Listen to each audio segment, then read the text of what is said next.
आज अगर इस त्रिया चरित्र की कहानी को पूरा सुन लेते हो तो पूरी जिंदगी धोखा नहीं खाओगे। चलिए कहानी शुरू करते हैं। नारी सती विधान त्रिया चरित्र जाने नहीं कोई, खसम मार कर सती हुई। यह कहावत कोई ऐसे ही नहीं बनी है, इसके पीछे एक लंबी कहानी है। पंपापुर नामक एक राज्य था जहां पर विलासराय नामक राजा राज्य करता था। राजा का जैसा नाम वैसे ही उसके गुण थे, अर्थात वह एक विलासी राजा था। पूरे राज्य में स्वच्छंदता का बोलबाला था। न केवल पुरुषों अपितु स्त्रियों का भी हद दर्जे तक चारित्रिक पतन हो गया था। विवाहेतर संबंध कायम करना एक आम बात थी उस राज्य में। उस राज्य में सुधर्मा नामक एक लकड़हारा रहता था। उसकी पत्नी का नाम सुलक्षणा था। सुधर्मा सुबह सुबह लकड़ी काटने वन में चला जाया करता था और देर शाम तक वापस लौटता था। दिन भर घर में सुलक्षणा अकेली रहती थी और बोर होती थी। सुलक्षणा अतीव सुंदर स्त्री थी और आत्ममुग्धा नायिका की तरह अपने रूप यौवन को आईने में देख देख कर हर्षित होती रहती थी। शाम को सुधर्मा थका हारा आता था और खाना खाकर जल्दी ही सो जाया करता था। सुलक्षणा घर का काम निपटा कर और सच संवर कर जब तक सेज पर आती थी तब तक सुधर्मा खर्राटों की दुनिया में सैर करने चला जाता था। बेचारी सुलक्षणा मन महसूस कर सेज पर तड़पती रह जाती थी। उसका अतृप्त यौवन खून के आंसू रोने लगता था। घर गृहस्थी का सारा सामान सुलक्षणा ही लाती थी। एक दिन सेठ कहीं गया हुआ था और उसकी दुकान पर उसका नौजवान पुत्र चिंता में बैठा था। वह सुंदर तथा बलिष्ठ था। सुलक्षणा उसकी जवानी पर फिदा हो गई। सेठ के बेटे चिंतामणि ने भी सुलक्षणा जैसी सुंदर और सुडौल स्त्री पहली बार देखी थी, इसलिए वह भी सुलक्षणा की ओर आकर्षित हो गया। दो जवां प्यासे दिल मिल गए तो अब बदन मिलना भी आवश्यक हो गया था। चिंतामणि ने एक मिलन स्थल भी खोज लिया था। सुलक्षणा रोजाना सुधर्मा के सो जाने पर चिंतामणि से मिलने जाने लगी और वह सुबह होने से पहले वापस आ जाती थी। सुलक्षणा और चिंतामणि की रंगरेलियां बेरोकटोक चलने लगी। एक दिन सुधर्मा जंगल में लकड़ी काटने गया तो उसने देखा कि एक साधु बेहोश पड़ा है।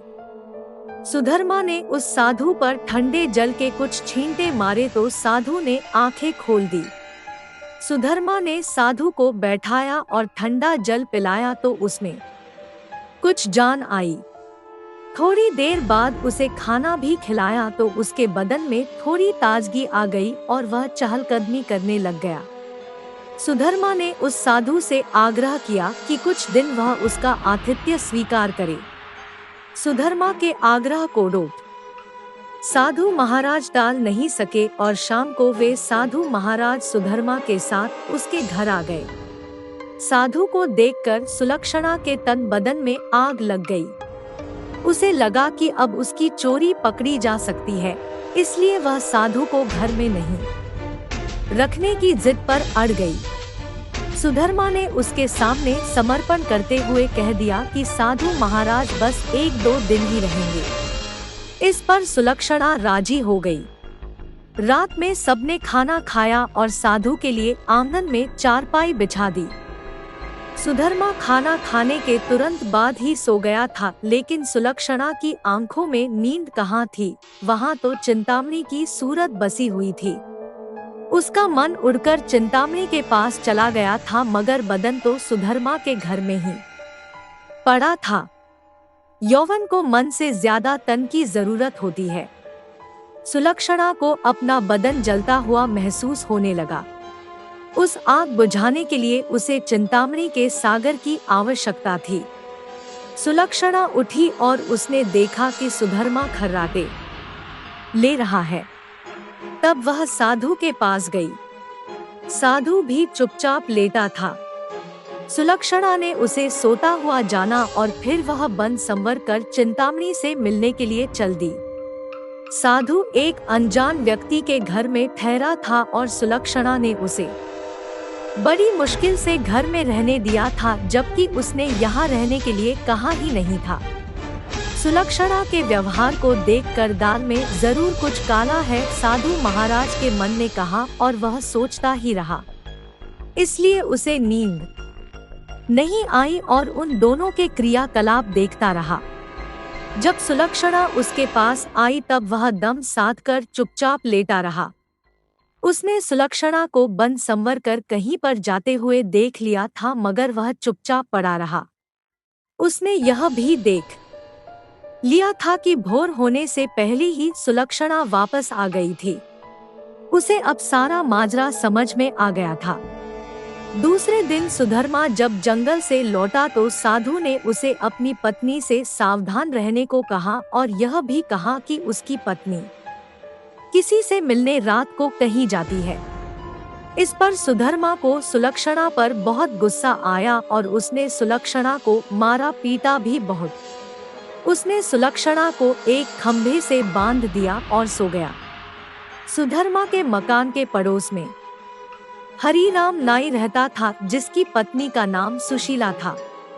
सुलक्षणा की तरह सुशीला भी एक चरित्रहीन स्त्री थी। उसका भी एक यार था। चूंकि दोनों एक ही नाव पर सवार थी, इसलिए दोनों घनिष्ठ सहेली बन गई थी। दोनों सहेलियां एक दूसरे के संदेश लाने ले जाने का काम भी करती थी, इसलिए दोनों स्त्रियां एक दूसरे के प्रेमियों से भली भांति परिचित थी।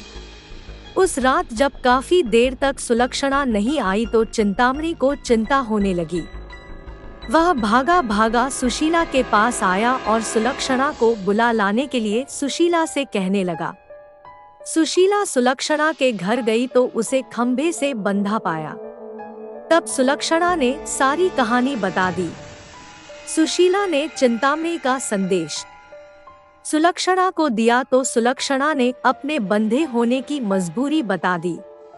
इस पर सुशीला ने कहा, ऐसा कर, मैं तेरे बंधन खोल देती हूँ। तू चिंतामणि से मिल आ, तब तक मैं यहाँ बंधी रहूंगी। उसके इस प्रस्ताव पर सुलक्षणा की बाँछें खिल गई और वह अपनी जगह सुशीला को बांधकर चिंतामणि से मिलने चली गई। साधु महाराज यह सब खटराग देख सुन रहे थे, मगर वे चुपचाप खाट में दम साधे पड़े रहे। रात में जब सुधर्मा की नींद खुली तो उसे सुलक्षणा पर थोड़ी दया आई और उसने सोचा कि उसने कुछ ज्यादा कठोर रूप धर लिया है। अब सुलक्षणा को खोल देना चाहिए।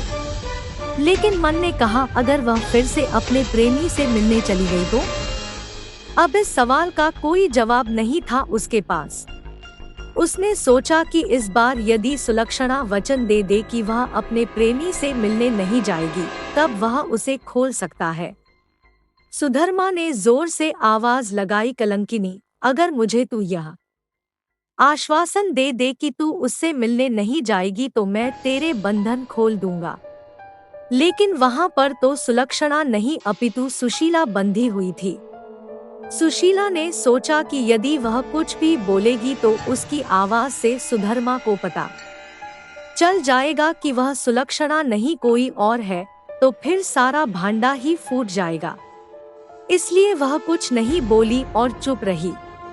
उसके इस तरह चुप रहने पर सुधर्मा को गुस्सा आ गया और उसने गुस्से में आकर कुल्हाड़ी फेंक कर दे मारी। कुल्हाड़ी सीधी सुशीला की नाक पर जाकर लगी और उसकी नाक कट गई। वह अंदर ही अंदर सारा दर्द सहन कर गई, मगर उसने एक भी कराह नहीं निकलने दी। कुल्हाड़ी फेंक कर मारने से सुधर्मा का गुस्सा थोड़ा ठंडा हो गया और वह सो गया।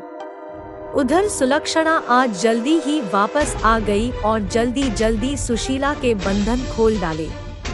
तब सुशीला ने अपनी कटी हुई नाक दिखाई और सारा वाकया सुना डाला। सुलक्षणा यह देखकर और सुनकर कांप उठी, मगर अब क्या हो सकता है। सुशीला अपने घर को चली गई और सुलक्षणा फिर से उसी खंभे से बंधी खड़ी हो गई। साधु बाबा चारपाई पर पड़े पड़े यह सारा त्रिया चरित्र देख रहे थे। थोड़ी देर बाद जब सुधर्मा की नींद खुली तो उसने अपनी पत्नी सुलक्षणा से फिर कहा, देख, तू अब भी मुझसे सच सच कह दे और मुझे यह वचन दे दे कि तू फिर कभी उससे मिलने नहीं जाएगी तो ठीक रहेगा, नहीं तो जिस प्रकार मैंने तेरी नाक काटी है अब तेरे दोनों कान भी काट दूंगा। फिर तू नकटी और बूची हो जाएगी, तब तेरा घर से निकलना ही मुश्किल हो जाएगा। इन शब्दों को सुनकर सुलक्षणा के षड्यंत्रकारी दिमाग में एक युक्ति सूझी। उसे पता था कि नाक उसकी नहीं सुशीला की कटी है और इस बात का पता सुधर्मा को नहीं है। अतः इस नासमझी का फायदा उठाना चाहिए। तब उसने त्रिया चरित्र दिखलाते हुए नाटक करना शुरू कर दिया और जोर जोर से रोना शुरू कर दिया। रोते रोते बोली, तुम मर्द लोग बड़े बेरहम होते हो, अपनी पत्नी पर झूठा इल्जाम लगाकर उसकी नाक काट देते हो। मैं कोई कुलटा स्त्री नहीं हूँ जैसा कि तुमने मुझ पर आरोप लगाया था। मैं एक पतिव्रता स्त्री हूँ और मैं आज तुम्हें यह सिद्ध करके दिखा दूंगी कि मैं कितनी सती, नेक और पतिव्रता हूँ। ऐसा कहकर उसने आसमान की ओर देखा और भगवान को संबोधित करते हुए बोली, हे प्रभु, हे माता गौरी, हे समस्त देवी देवताओं, हे दसों दिशाओं, आप सभी मेरी बात ध्यान से सुनो और मेरे साथ न्याय करो।